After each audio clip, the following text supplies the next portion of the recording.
Hi, Global Politics with Jim Martin. Today I want to talk about statistics, lies, and politicians. As somebody who's worked with statistics for coming on 30 years now, at all levels, from simple sorts of approaches to complex models, the data that you acquire is always critical to the ultimate fidelity of the work that you produce and the analyses that you conduct and the conclusions that you can make from that. I also know that if you have missing data or if something isn't measured quite as well as it once was or could be, then your conclusions can be inaccurate and even misleading. It is relatively easy when you get into a modeling process to manipulate things, slide things this way or that way. This is something that the vast majority of people really wouldn't necessarily know. They would suspect, but they'd be hard-pressed to be able to uncover what exactly was done. As a social scientist, it's my integrity that's on the line when I produce these sorts of analyses. And I honestly want to know what the truth or the closest approximation of truth that I can get actually is. To take that in a different direction, especially at a governmental level, to produce analyses that tell you what you want people to think is incredibly dangerous for government as a whole and for us as people. Recently, I learned that the Federal Economic Advisory Statistics Committee was terminated. They just shut it down. That's the end of that. What that committee did was to ensure that the measurements of economic activity in our country were ongoing, consistent, thorough, and principled according to statistical approaches. When you get rid of something like that, what that means is that we can no longer necessarily trust that, hey, GDP per capita is rising, or inflation rates are going down, or unemployment rates are increasing, or anything like that. They have a whole range of measures that they used to take care of that would produce analyses so that policymakers would know what the hell was actually happening. We can feel things conceptually out in the economy.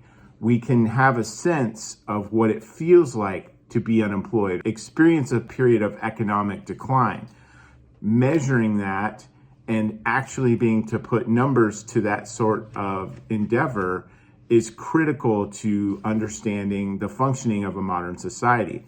When you get rid of that, I don't know where you're going with this other than to say it's a blatant attempt to manipulate how people understand what's going on. If you don't know that inflation is high, well, then it's not a problem. We can just tell you whatever we want it to be. If we don't know that unemployment is rising, I don't know what you're talking about that you've been unemployed for 6 months. That's on you, buddy. These kinds of things are part and parcel of authoritarian approaches to governance. This is Soviet-style manipulation at its best. For decades, the Soviet Union produced economic analyses that were manipulated to make things look like things were going great, until the qualitative evidence out in society became so overwhelming that the whole artifice just fell down. When you start playing these games, you are in deep trouble. And by blinding folks to what the actual situation is, you prevent journalists who do data analysis, folks like me, to raise concerns or to point out where things are going well. Another thing that I noticed is that they are rejiggering the way that GDP is calculated.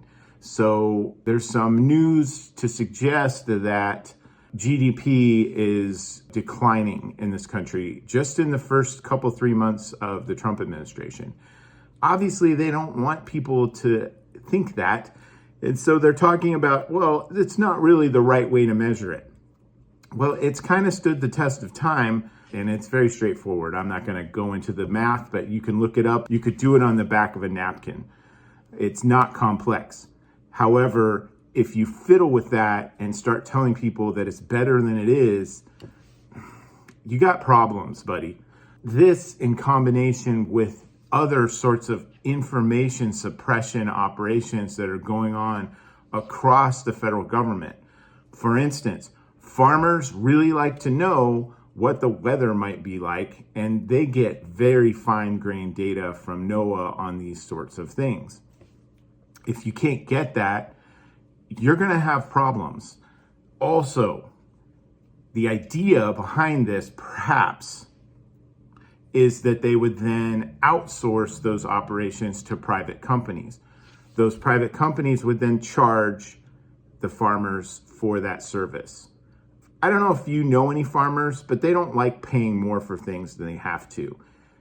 This is just one simple example that we can all understand of how these sorts of manipulations and firings and layoffs in things that most people don't really think about. The, Federal Economic Statistics Advisory Committee, most people are like, a bunch of nerds, who cares?